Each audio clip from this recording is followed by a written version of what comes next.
സദസ്സിന് വന്ദനം. പ്രിയപ്പെട്ട അധ്യാപകരെ, സുഹൃത്തുക്കളെ, രക്ഷിതാക്കളെ, നമ്മുടെ ജീവിതത്തിലെ ഏറ്റവും വിലപ്പെട്ട മാതാപിതാക്കളെ കുറിച്ചാണ് ഞാൻ ഇവിടെ സംസാരിക്കുന്നത്. ഉമ്മയും ഉപ്പയുമാണ് നമ്മുടെ ജീവിതത്തിൻ്റെ ആധാരശില. ഉമ്മയുടെ സ്നേഹമെന്നും ചെറുപൂവിനോടുള്ള കാറ്റിൻ്റെ മൃദുസ്പർശം പോലെയാണ്. അച്ഛൻ്റെ കരുത്തും പ്രോത്സാഹനവും വളരെയധികം നമ്മെ സ്വാധീനിക്കും. മാതാപിതാക്കൾക്ക് വേണ്ടി ചെയ്യുന്ന ത്യാഗങ്ങൾ അളക്കാനോ വിവരം നൽകാനോ സാധിക്കില്ല. അവർക്ക് നമ്മുടെ ചിരികളിൽ സന്തോഷിക്കുകയും നമ്മുടെ ദുഃഖങ്ങളിൽ നമ്മുടെ ഒപ്പം കണ്ണീർ പൊഴിക്കുകയും ചെയ്യുന്നു. നമുക്ക് നമ്മുടേതായ മാതാപിതാക്കൾക്കായി ഒരു ചെറിയ വാക്ക് നൽകാം.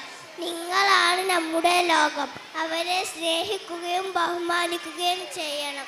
കാരണം അവർക്കെതിരെ ഒന്നുകൊണ്ടും തിരിച്ചയക്കാൻ നമുക്ക് കഴിയില്ല. നമുക്കെല്ലാവർക്കും നല്ല കുട്ടികളായി മാതാപിതാക്കളുടെ മനസ്സിൽ നിറഞ്ഞ സന്തോഷത്തിലാക്കാം. ഇത്രയും പറഞ്ഞ എൻ്റെ കൊച്ചു പ്രസംഗം നിർത്തുന്നു. നന്ദി. അസ്സലാമു അലൈക്കും.